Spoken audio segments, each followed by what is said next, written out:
Hello, everyone. This is Yu Tsai. Welcome to Let's Talk. And today, my guest, you guys all know him, extraordinary runway coach. And I would like to call him my dear, dear friend. We have traveled around the world together to many places. We're going to talk all about that today. So, everybody, welcome Miss J. Alexander. Welcome Hi, to Let's Talk. everybody.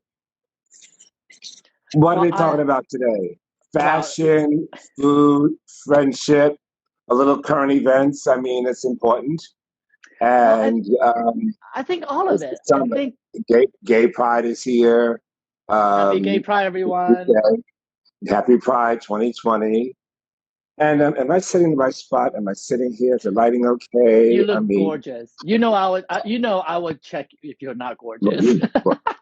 you Well, Jay, know, I've right. been waiting for this moment to speak to you since the talk show that started about 6 weeks ago, and we've been having so many conversations about different type of guests been on the show. And I want to thank you so much for introducing me to some of the guests that's been on the show as well. And your dear friend Jimmy Mai is going to be joining me. Jenny Mai is going to be joining me next week, so I'm super Really? excited. Yeah, absolutely, and Oh, thank you for God. the introduction. You know, Gina. Jenny Mai, she's got a voice and she has a purpose, and I can't wait to speak to her. And she used to. But she's loud. And My mama's got a voice too. Mama Mai has a voice too. well, you know how Asians we can get really loud. You've been next to me on panels. Loud. Well, here's what I love to do, Loud. guys. So a lot of people know that Miss J and I on American Next Top Model for Jay's been on the show for a decade, and I was a new breed that came on cycle 2021, 22. But a lot of people don't realize that how it was for us to meet. I was on 20 as a guest, and I came on as a regular on 21 and 22. Oh, so you were there when they brought me back to the show. That's correct. When I came That on my return. Okay. Well, I think I would love to jump from that point because a lot of people don't realize that on reality television there is a lot of drama on set, and sometimes behind the scenes stuff is actually more interesting than what happens in front of the camera. And I love sharing this story with people because that both of us are very A personality. We're all quite big in our own way. I'm louder, you're taller. Yes, because you're much louder. I'm only loud when necessary, but at the same time, I kind of sit back, and sometimes I like to just, as I like to say, listen with my eyes. I mean, Well, I don't know if you know this. When I signed on to the show, the production actually was really concerned about us working together because we're both so strong in our voices and our style and our way we approach our work, and with all professionalism considered, that they were worried about two A personalities.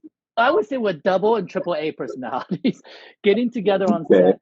It may cause a bit of a friction, but that was absolutely the contrary when we met. Let's share that story with everyone, that how it was for us to meet the Well, very they first time. said I knew nothing about you other than first I didn't really even going to be there for starters, and then yeah, I didn't know much about you other than you being a photographer. I said, oh, that's it. But then that was it. I mean, I walked on. I think it was we met on Makeover Day. I think.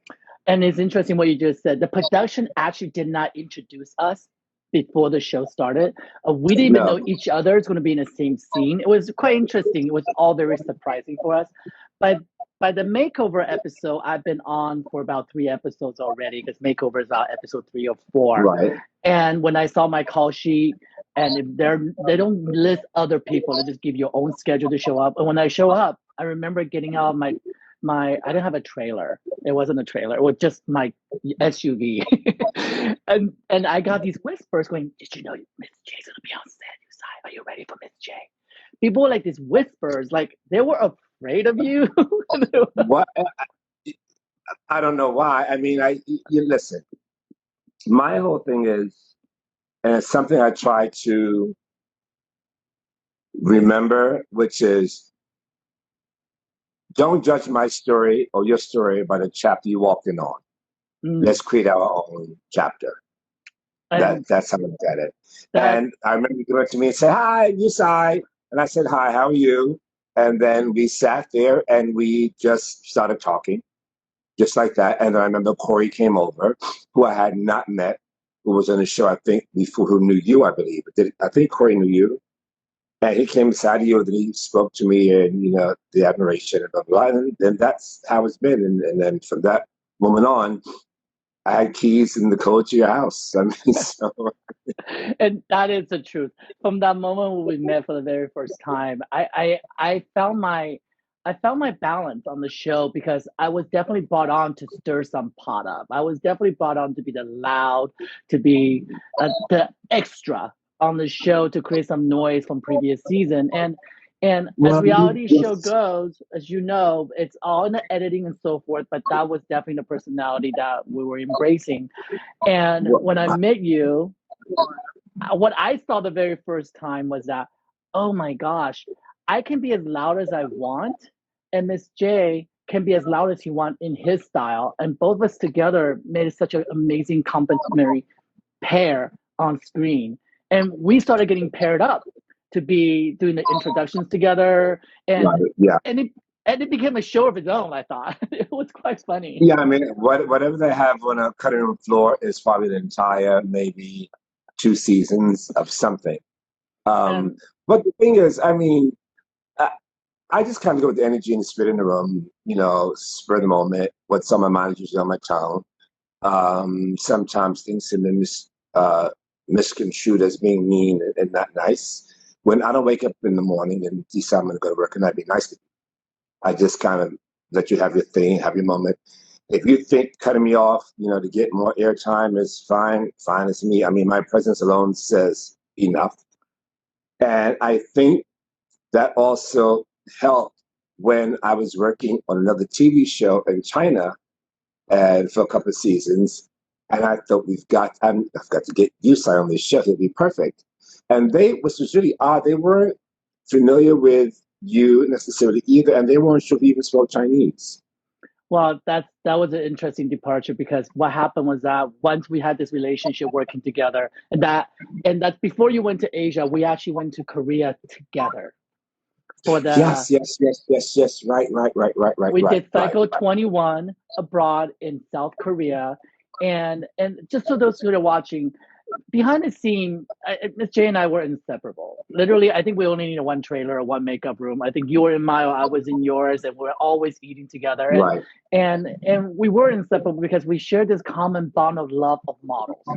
I think from the very first moment we met, you actually said, "Wait a minute, you work with Irina Shayk," and you told me you just worked with her in the Russia top model. Yes. And it was through all the conversation we had with different models and experiences, me as a photographer, you as a coach, also as a host with them, and that we bonded. We definitely have that commonality from the start.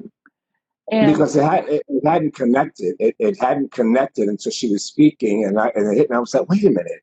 Oh my God, this is who she. Okay, ding, ding, ding. That's who she was speaking about, And and I it think was it's so you. important. Can I tell you, it's so important now, it's relevant what's going on right now is that people worry about inclusion, people worry about two people of color on TV at the same time. And I do think I'm a purpose person of color because I'm so much darker than my own Asian race and people don't even know I'm Asian. But it's so important that for years and years, and it's still very prevalent, people are afraid having two A personality together on set together, or two people of color, or two Asian or two Black people, because we have this Well, two black segmentation. cross-dressers, two black Oh, drag queens. It's always one for the other. I mean, I think what's happening right now in the world, anyway, about all this inclusivity, it's so important.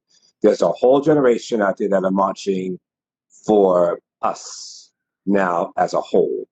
yeah. I think the Black Lives Matter is so important, and the reason why it's important because with the marches and the protests there and the voices, we now have faces to those voices.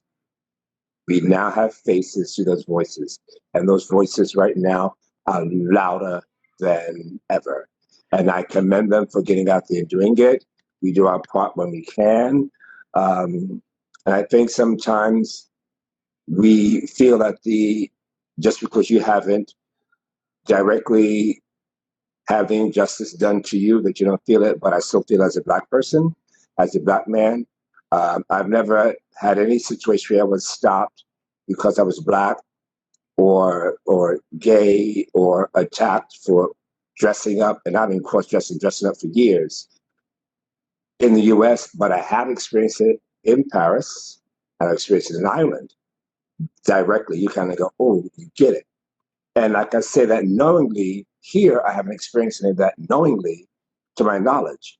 But what I have experienced right now is the multinational love and support for Black people that are going on now in the past few weeks here in the US. So that's so important that we understand that sometimes when Black folks make that move, the other people kind of included in the move or in the movement, which is great because they realize right now there's a unity that is so important, and that's needed in inclusivity, whether it's whether you're Black, gay, straight, Asian, brown. I mean, I think these things are really important. And that's I think the Black Lives Matter, the B stands for so many things. It's not just the Black community, right? It's about all the marginalized people in our community. Because when you march as a Black Lives Matter, you're marching for all the diversity that's happening. And I have to say, you and I had this talk offline before. During this time, I realized how much Black lives have mattered in my career without knowing before, and how much my career have been driven by the Black community, and how much I have been embraced by the community. In fashion, I work with a lot, and my clients, and for those guys who are watching, I started my career very early shooting for Essence magazine. And I'll put this on record, back then, a lot of privileged other titles would not work with me because I chose to shoot with Essence, because they thought that's a secondary magazine. If I would shoot for that, I don't belong in these other categories. And that was very, very, very sad for me. And I did not understand it. I have to say, at that time, I did not understand it. I got to shoot for the magazine for over 2.5 years, anywhere from Janet Jackson's to Taraji. I mean, you've shot some of the greatest folks, the greatest Black people. You shot me, and the pictures are brilliant. And it was to do 4 looks. You were finished with me within an hour. And that's kind of how I work in that world. But honestly, what I have learned through the Essence history and the artists of both male and female talent I've shot over the years for Essence, at that time, I have to say, I did not realize that impact had changed my career path, right? Steve Harvey. When the movement started to shift, inclusion started to happen before this movement, just a few years ago. You started seeing Steve Harvey taking reign of the best host on TV, owning mistakes and then pushing forward. This is when people start going, wait, Yu Tsai shot these people. Oh, wait, they're not these people. They are talent. They're colorless. And that's when my career began to grow. I never thought myself sitting next to a Black man when I'm with you, right? And I think that's something that's very interesting, because you, to me, are colorless. You're colorful in many different ways, but Black is the last thing I see.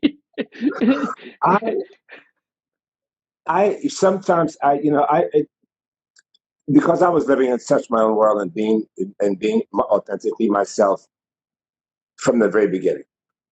And I remember once, I never went to gay pride. I never did gay pride. I thought, well, I don't need, I do that all the time. Why use one day to be out loud and proud and gay? That's how I live my life every day I woke up. And then one day in 2016 was my very first gay pride. And the experience was very emotional because it was the then CEO, Chris Salgado from Kiehl's, who said to me, Jay, I would love for you to be on my float.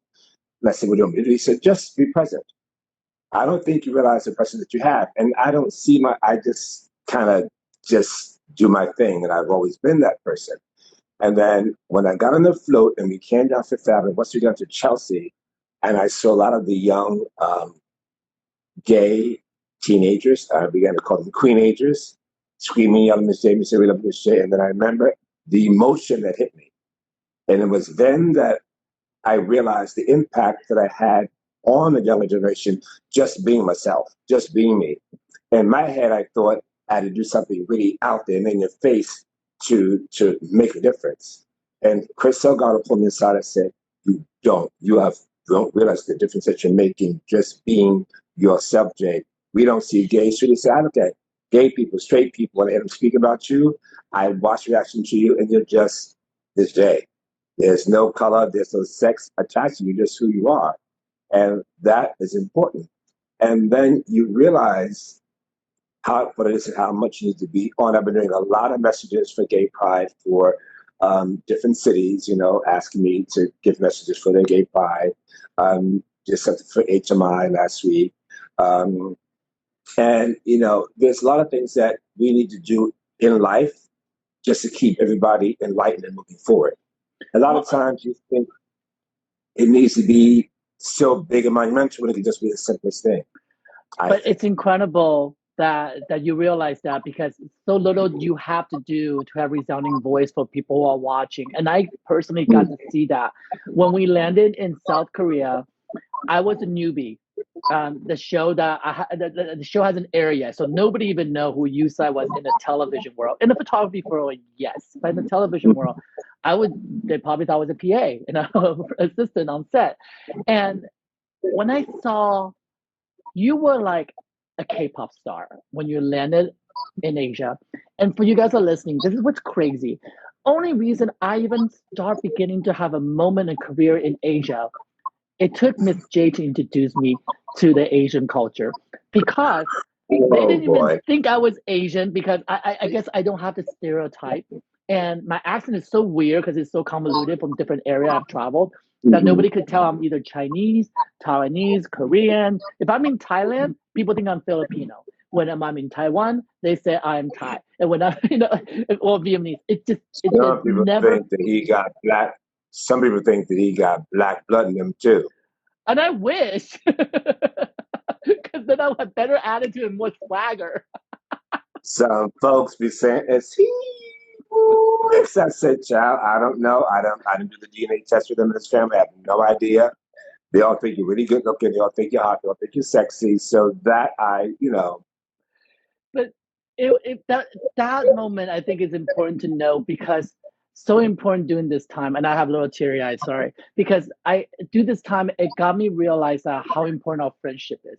And for the first time I saw you in color. And that's so important for me, because when I begin to see you in color, I begin to realize how important that is, and how important it is for me to say Asians for Black Lives Matter, how important that is, because the road that you have paved. And then I have to give a nod to our boss, Miss Tyra Banks, because I wouldn't be on television without a Black woman recognizing that I can be on television. And I don't even know Tyra even go, he's Asian, he should be on here, he'd be the first Taiwanese on network television. I don't think that's even in her consciousness. She just did what she felt was right. And I'm hoping she would come on the show, kind of thank her personally, because that pivotal moment for me being on a network television, Taiwanese, it was so important. And now more important than ever for me to be able to say, my career in this path is because of Black lives in my life. Well, thank you. And those Black lives and those Black lives in your life mattered. Absolutely. And I, the first to admit, I did not realize that until this moment, what we're going through. And because of that, I put on my mask, put on my glasses, and I went out there and protest and march with everyone else, because it was such educational moment for me when I got to see so many different shades of colors marching for one voice. But that singular voice is not just for the Black community. And I think people don't seem to understand. It is about all shades of colors and right now we do need to talk about systemic racism. We need to reform the police. We have to do all that. But all that stuff stems from one thing, is that we have to fix this big problem. Then all of us who are contingent around it will be elevated and rise as well. And I'm here to say I will celebrate with you. I will march for you. And by the way, did you know you're Black? I noticed that when I get up in the morning. I called you. I noticed that when I get up in the morning. I remember calling you 3 weeks ago, And you guys, this is the humor that Miss J and I called him 3 weeks ago, and she's like, "What's up, Yu? You call me Yu." I was like, "Did you know you matter?" He's like, "What?" That was like, what are you talking about? It's like people are sending me, white friends are sending me those messages. Oh, Jay, I just want to let you know that I care. And I think like, you guys are going to make it stop. Those who are asking me questions about not having Black people hired in their company, that's all on you. You have to now make all those changes and accept the fact that right now fashion is going to be changing, the world is changing, Absolutely. cinema TV is changing, and maybe a temporary change and maybe a change in the moment. But I think we do it from a sincere place. I think we go out there and do all this, you know, uh, you know, talk, do it from a sincere place. Let's see the change happen. Let's see the change happen within the justice system. Let's see the change happen. I'm tired of getting people send me videos of somebody else being choked or seeing news that's Black. I keep thinking, just stop. Like, and you want to just get really upset. You just want to scream. You just want to stop. Like, what are you doing? Does it take 4 people to get one person unarmed down? It doesn't make any sense to me. I get really, really confused when I see that. I get angry. I cried enough. I cried enough sitting at home watching everything. And one day I went downstairs and the march came downstairs here and it was in the building. So, I mean, you participate, you know, from your window, then you end up going downstairs another day and it just continues. And you see that it's getting bigger and bigger, larger and larger. And that people are making that difference. Like I said, you now have faces, you have multi-international faces attached to that one Black voice. And when this happened in One voice. France, this Right. happened around the world. The biggest Yes. I mean, connectivity. It was incredible. I remember yeah. calling you, crying on the phone, going, "Are you watching this? This is for you. This is for And I us. was at This is." that point. I was at the point probably full of the black girl equivalent, crying, but I'm crying out of anger, but I'm crying out of what's going to happen. I'm crying out of, joy at the same time and support. But on to lighter things. You know, we know there's going to be a change, and it's going to happen I'm pretty soon. so I'm so happy for the change because And you we and I have have to be open we have so and many embrace it. conversation about that. We have so many conversation about fashion inclusion, whether it's plus size, whether it's ageism. We're going to see this starting to shift. We're going to see I the just spoke, speaking of ageism, I just spoke to someone, Susie Unger, who's the woman who got my book deal years ago, her mom.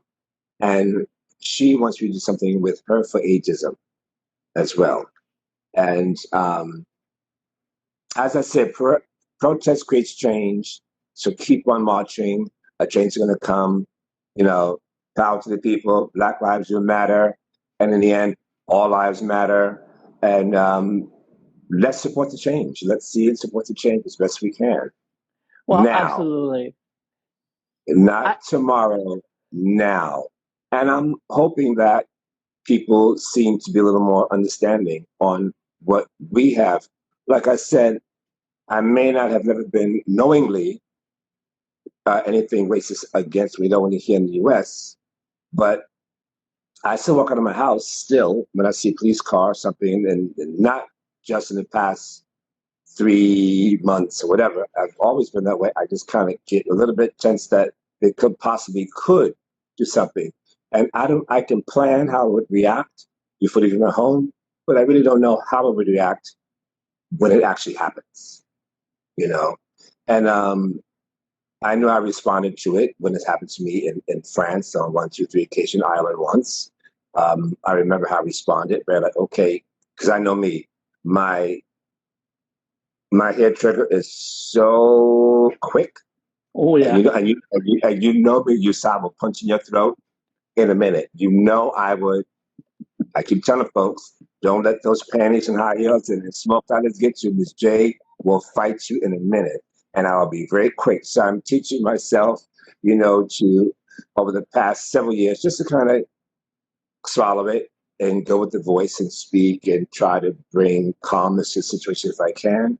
And as I said, it's just I just kind of go within just to rethink before I react. But Jay, what you just said that you haven't personally experienced those things, but you live such a brave life. And I can tell you this because working after having so many years working in Asia, doing Asia's Next Top Model, and thank you, by the way, for being a digital guest star on the show. And before people even knew what Zoom was, we were doing that in Asia with you already because we couldn't travel you in. Yeah.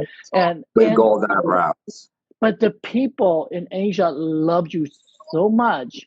And I'm gonna say this, I hope people don't take it wrong. Growing up, seeing a black person in Asia, it's like the rarity. It's like seeing a phoenix flying, right? You're like, and when you do see it, you can't help but stare. And then you stare because you're not sure to how you're supposed to feel about it, because that's culturally how we grew up. I'm talking about I'm older, right? This is about 25 years ago. And for me to go back to Asia for the first time in 20 some years, and in a way representing the LGBT community as well as the franchise of Asia's Next Top Model and American Next Top Model, which your name is synonymous with it. I saw how people embrace you and how they celebrate and make dresses out of rice paddy weeds and Those are the oh, ones that I'm dying to meet. I'm dying to get to Asia to meet. They're on Instagram, and I see them, and they wear me out. And I say to myself, chicken that's so coots becomes creative. couture meatball dresses, okay? Brilliant, brilliant, brilliant, and I love them. I love them, and that's me. That was me at home, dressing up and making my things. Most people don't know that I'm a good cook. That I can actually cook. I can actually make clothes, and it's no formal training. It's living in Paris for so long and working with models and being in the designers atelier. You get to see clothing, how the clothing is made, and you just appreciate all the things. So I was always a sponge. I absorbed everything in. Then I went home and I tried to create those things that absorbed inside, and the things that you learn as you move through life. And life is always a journey. It's always a lesson. It doesn't appear. The things that you were taught growing up in school, you got the basics. But the really hardcore fundamental stuff, like I said, right now, with the kids out here, the black kids out here right now, at 15 that are becoming activists, and at 20 that are creating movements, My God, it's incredible. unbelievable because they're being more educated by their parents after school from the basic knowledge.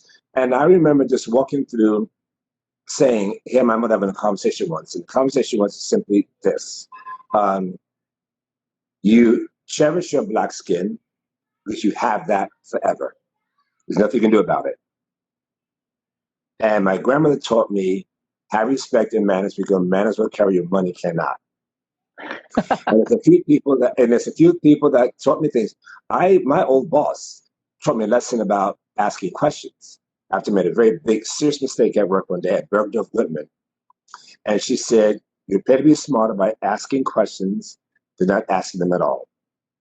And I was so fascinated with that, and it stuck with me.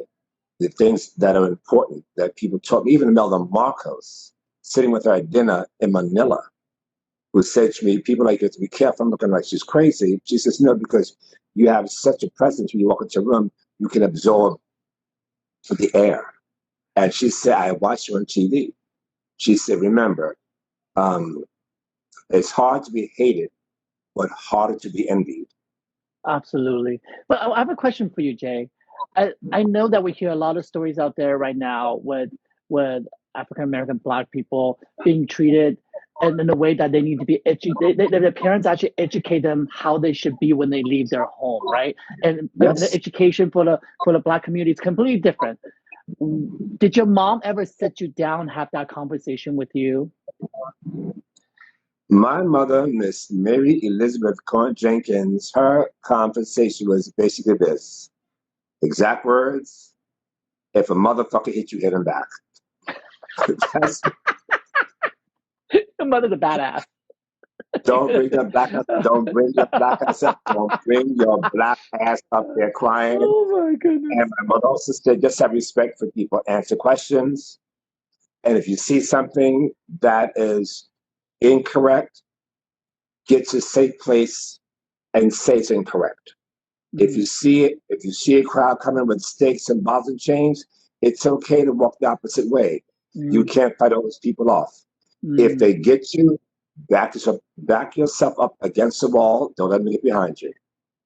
So my mother was very like just have respect for people, and I grew up in the Bronx, 6% black in the South Bronx. Then the other 40% was Hispanic and white, and the whites a little bit further out into the other parts of the Bronx. But you know, it was just being respectful and listen to the elders and so forth and so on. So things have shifted now, and but in the end, I think it's all for the better. I think the one great thing, so we can finish this conversation, is that the COVID brought out all the wrong, nasty people to the light. That's what it's done. Absolutely. It's brought all those people to the light, and now they realize that they're exposed, no pun intended, to the COVID situation. It's not easy. As we travel for work, I live between two different countries. It's hard not being able to be at one and be at the other. You have to watch everything you say and or do. When you go out of the house, you have to be so careful these days on how close you are to someone you're speaking, how you touch hands with someone. You want to make them feel loved and wanted without making them feel alienated.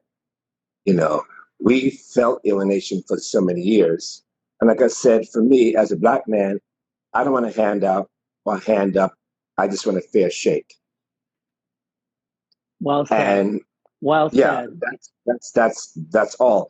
And I don't want, and the protests and fighting, they're not out there fighting and protesting because they want to be better. They're doing it because they want to be equal. And this is not just what's outside on the street. This is what's been happening on the runway where you're coaching the girls.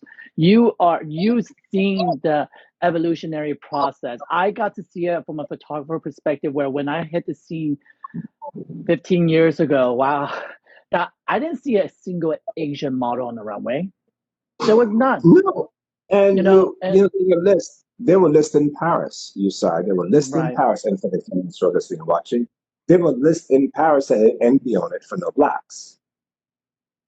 Now, what it is, as you notice, if you watch fashion shows, Fashion Week, most designers use the same girls all the time. It's the same. Their muses, whatever who they are, If they use 35 girls, at least 20 of those girls. Other ones use all the time. It's not 15 of them. And with that being said, I remember working with Kimora Simmons, that baby fat. And Kimora was always adamant about having a multi-racial, diverse runway. She'd come and say, there's not enough Asians. I'd be like, well, we didn't see enough Asian girls came and allowed them to come in. We need more Asians. Well, we can't put them from the street. Who's going to go out in the street and put them up and bring them up here? She wanted to make sure she had enough of them to represent a multicultural, diverse runway. Now, I remember one year, I was working with Lars Nielsen at Bill Blass. And I said, let's open the show with 5 black girls. And I remember when the first black girl came out, the audience, the clap, the second black girl came out, the third black girl came out, the claps kind of went quiet. And after the fifth girl came out, I think it was Yasmin Wasame. Then all of a sudden, the audience, kind of rose again when it was just really weird, like, whoo, whether it's going to be a black show or not. We don't know. We're sitting in the audience watching it, but my God. But I remember the impact that had. And Saint Laurent, of course, used them. She had an all-black cabine, back in the day. So then it shifted again, where the girls shifted to, you would only have black girls for spring, summer, and not fall, winter. Not what I would say, but black girls wear. They wear clothes in winter. I mean, hello, look, they wear clothes in the wintertime. And then when Asia became a market for selling clothing, then more Asian girls started popping up. Well, this started happening about 2006, and then doing 2007's Guest campaign, which I had shot for them for over 10 years' time. My second season shooting for them, I pushed for an Asian model to be in the campaign, and that was the very first that I ever had. And it was a conversation that I didn't even realize why should be one, but only reason we were able to even allowed to put an Asian model in a campaign because we happen to going to open the Asian market. They want to tap into the Asian market. Meanwhile, they were already selling their handbags there, but they never were talking to them. And since they have included not only Asian models, they're using Asian photographer, which I'm proud of them from doing that. But it was a fight. Because let me tell you why. Because there's a stigma when somebody goes, "Oh, Asians, they're not sexy. Why would you be doing a brand that's sexy brand?" And there's the same thing. And also, you don't see that many African American Black people in the Guess ads. In fact, I can't recall them except for Naomi Campbell did do it way back in the day when Giorgio Marciano was running the campaign. This is like 30 years ago in the very beginning. I haven't seen them. They have offshoot brands, factory brands, smaller brands, urban brands, which I think they're gonna have to change their name urban because we're not allowed to say urban anymore, right? We're correcting that. They use that. I shop for those, and they'll be like, "Oh yeah, we're gonna hire black people for that because that's urban brand." And it drove me insanely crazy because when we shoot that, oh, we don't need Asian people then.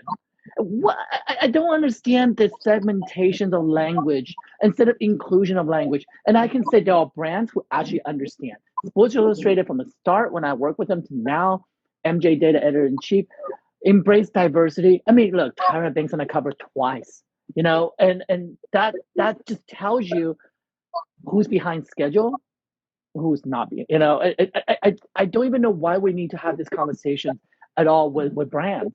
And because Black people is not a trend. Color people is not a trend. No, we are not. But the conversation needs to be had for people to just understand. Be a little more educated. That's all. When you're sitting, there's a whole slew of people that are signing checks that really don't have an idea of what people below them are doing. They're convincing you that this is where we need to go. So you kind of go there. You don't understand the full, you don't see the full picture until somebody brings it to your attention. That's all. I mean, it's just, and it's like I always say, when someone said, "Well, you should know that," I remember, Madame Jacqueline taught me this too in Paris à Fonctionner. I should have known that already. And she said to me, she told me, she stopped me, and she said, "No, no, no, no, no. You're not here to know, you're here to learn." So those are all those things that I keep in my head when I go through life and thinking, wow, it's those small things other people say to you that you don't realize that are useful now. The things your mother said to you back then, it all makes sense now. And then you just grow to love and like this. But as I said, I've always been who I was. I remember I went for a job. I think it was 14. Afro, filled with Afro sheen. I had on the blue and white striped shirt, open down to the basically to my navel, tied at the waist, and a pair of Daisy Dukes on, which I had cut some old jeans and I frayed the bottom of them. I cut a big hole on the leg, and I made a peace sign out of strips of denim left, some Hercules sandals, and I had on my mother's Gina Tay.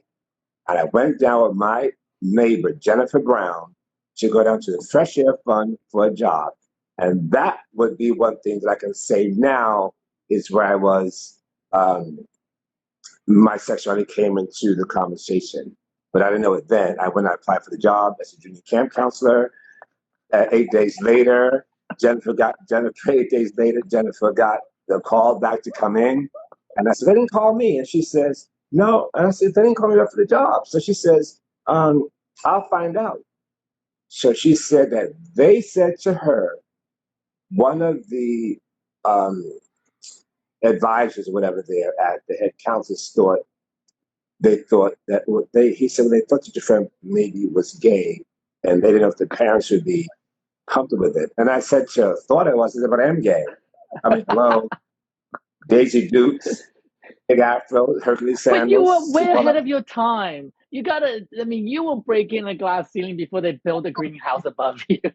Yes, so, and I was kind of like, oh, my mother also taught me, you've been put out of better places than that before. My mother would always say that, and she always said, don't cry for something that belongs to somebody else. Wow, It's not yours. that's actually an amazing lesson. But what belongs to you is starting to shift. And what I think is amazing is that I love seeing the pendulum swing so far and let it swing so far that all I do when I go to newsstand is I see color people on a magazine cover. I'll be so proud of that moment. I think it deserves it. I think it should happen. And I do think the talent on the cover needs to be relevant to the conversation we're having. And Yes. I think even though I said that it's not a trend, but make it a voice. Because I can tell you right now, when I do my casting, if it's a white agent sending me packages, and I hope they're watching, they're overcompensating and they're scared. They're really, really scared right now. And they're sending me, oh, we're going to give you this black girl. Remember the black girl I showed you last year? Oh, she's amazing. She's coming into town. Like, I'm like, Yeah. where were you before when I was casting and looking for people of color? And I'll So, tell you this, Miss J. I go through this for years, and I still fight this every day with the Asian community when I do casting as well. I will not tolerate, and I said this if they're watching, and I hope they're listening. I will no longer tolerate a white agent, a white privileged agent, tell me what Asian top model I'm allowed to shoot and not to shoot for the Asian market. I will not tolerate hmm, that any longer. If any more letters and email come from them telling me Fei Fei or Lu Wen is too big for the market, for a certain market of Asia for me to shoot, I will put that out as an open letter for everybody to see. Because that is reverse racism. And you are actually pulling our community apart. You truly are. And that is a systemic racism within our business. And that discussion should be discussed more. And I'm emotional about it because I've been dealing with it for 15 years. 15 years. wow. Well, on that note, Sorry about that hey, preaching, but I mean, you and I it's sit there. You help me yeah, cast. I call you. yeah. We're doing You casting together. We it's listen. We all different shapes and sizes right now in the world of fashion. I mean, women probably then was 60 wanted to look like a girl who was 25 in fantasy. We are in a society where it is how you look, and you are judged based on what you look like in the beginning before they get to know your personality. And that's why I said once again, don't judge it by my chapter or by the chapter that I walked in but with. absolutely. Um, But I think, don't you? I feel like because we all have platforms now, and magazine is a type of platform. It is so ever important now to make sure your platform embrace what's real. I'm not talking about what's trending. I'm not talking about what's protesting, but what should have been and always should have been. And that's why I yeah, get I emotional mean, about it. Because you and I I both know mean, how many times I call you. I even listen, guys, for listening out there. There have been many clients of advertising jobs that I called Miss J and said, "Can you put in a good note for me because they don't seem to understand that I can shoot this talent because they just think of me as this Asian guy with a loud voice on a top model." This happened I many times, you know, I did and with Christine Hendricks. Like Christine Hendricks is going to be great. He's going to be brilliant. Really, he's going to make you look fierce and fabulous. He's going to give the client what they want. He's going to give you what you need. And trust me, if for me, it's if you're right for the job, and if I have a chance to say, hey, you go for the job. If you're my friend, I'll do what I can so that you get a piece of the pie. I've been removed from working on productions because of other production companies didn't want me working with designers who were my friends. And those are people that I remember. And that's all part of my documentary too. My experience with people in the world in which I live, work, and play in who are not kind to me, who never even met me and had me removed from jobs to make themselves be in the presence. It happened very rarely, but the two times it did happen, you kind of go, hmm. And when I see those people to this very day during Fashion Week, I always acknowledge them. I always say hi to them. Always, always, always. you always do. You actually And kill I them don't when they think, and come. I don't think that had But anything to but do with Jay, you being black. and knowing you for so long now, and the perception out there, and truly is that you are intimidating character. You are that bigger than life, and it is scary to approach you if they don't know you. And because you're beyond a color, you're beyond a check mark, you're beyond. sexuality, you're beyond all of that. It's none of it and all of it. You know, for me, I can understand why people are intimidated by you, and I can see that why in the old business that people will only allow you to be there when other people are confident enough to stand next to you, and that's something that I think you're gonna always have to fight with, and that's a compliment, by the way. Well, well, as the Marco said, it's hard to be hated, but it's harder to be envied. And it has nothing to do with me saying anything to you or about you because I don't know you. And I don't wake up in the morning and I go zoom in on you. I may be firm with my tone if I work with you. My tone may be a little bit firm to get you to understand that, oh, it's just so simple. But I don't have to yell and scream, Because I'm doing every the time I screaming. but you do enough screaming. But at the same time, I look at you like you're crazy sometimes. Kind of, you're gonna give yourself a fucking heart attack. You're gonna give yourself a heart scream. Your brain's gonna pop. Oh, that happened a few It's times on production. but we're human. We all are allowed to live and love life and people and watch each other blossom and grow. No grass, don't let any grass grow underneath your feet. Just keep on moving. And the world is shifting and changing. And hopefully, when we come out of this, people can see a little more clearly and be sincere with all these changes that they're making. Kindness. I hope that comes from a sincere place because that's what's important. Be sincere and let it last. Let it continue. Well, I think it's so. I absolutely love that we're ending on that note. And most importantly, I do want to mention this that when this thing is over, I would love to cook with you together in the kitchen. I know how you come up with the Taiwanese palace. I'm making you dumplings. I want some Miss J fine See, cooking. but I love you get that you start whipping up those pots and you start whipping up that soup and the noodles and I can sit and just eat and just eat and just eat. Well, And you you have go the to key the to my market, house. You have the key to my house. yes, So you and know you go which to the bedroom is market, yours. and then you start throwing it. You just be and talking, mixing and talking, on the phone, talking, mixing, cooking. Look, and we sit down, we eat this food, and I sit there, and then I'm just eating. I'm ready to go to sleep. It's like, okay, Thank you so it's so much. so good. But it's all like I said. We're in a world of you want to keep the friends that you have. You want to support the friends that you have the best that you can. We have gone through some, rocky moments in life, and in recent, with all of us going through some personal, situations that were maybe not the healthiest for our brains and our hearts and emotions, but we've gone through it, and we're still creative. We have a virtual gay pride coming up this weekend, which I'm telling kids, even though it's virtual, you still have to be fierce, And be be present. fabulous, Be and present. always be you. Always. And not Always. just for that one day. Well, that one day can be extra special, but be who you are every day, all year round, just all year round. I think just be who you are. And sometimes some people may not catch up to you as quickly as you would like them to catch up to you, but in the end they do. Because in the end, when you love you and like and love you, that's when the strength energy, and people can see when you're really coming from a really good place. I think people can actually see that because we don't need all the extra fluff. All the extra stuff is just you coming from a good place. I think people see that, they respect it, they love it, and they kind of go on the journey with you. I think it's very, very important because that's what's going to happen, for fashion right now. How far away are you going to be able to shoot a model? How close you can get up on her?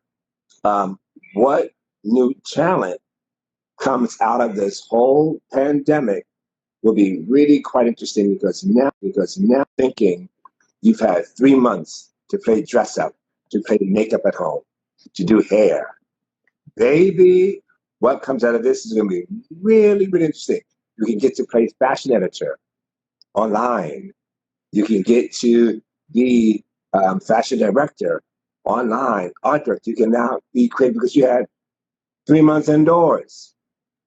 Well, with You that know, note, everyone, all the kids out there and elders and older, different generations, be you, as Ms. J said, go out there and LGBT community. Thank you so much for staying strong and vigilant with through this all this crazy process that we're all going through. And I so appreciate our community and I so appreciate you. And not only can I say we're likewise. the bitches of judges and from Asia to America, and then at the same time I'm most proud that I can call you my dear, dear friend. And I appreciate your friendship so much, Same thing here too. as always. And like I said to everyone, until my LGBTQIA plus sisters and brothers, remember, it's your time to dance and be fabulous. Remember, we have to protect our trans community as well, especially our Black trans women, because we know what's happening with them.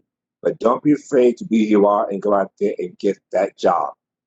Right now, it's you. You can be you are. There's no more hiding who you are. This is who you are. This is who I am. We got you. We got your back.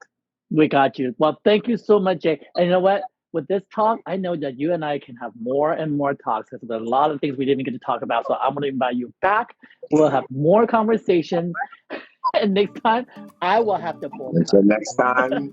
Until next Until time. next time. Let's I love talk. you so much. Until Okay. next time. Bye-bye. Bye.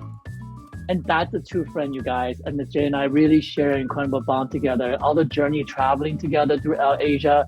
And we haven't even talked about how we were able to be on the same show where he had a bug in his ear to listen to Chinese translation while I was trying to speak Chinese and Mandarin and going back and forth with him in English. What an adventure we had together. And at the end of the day, I'm so proud to call him my friend and my family. Truly. Thank you guys for tuning in today. And we'll be back again tomorrow.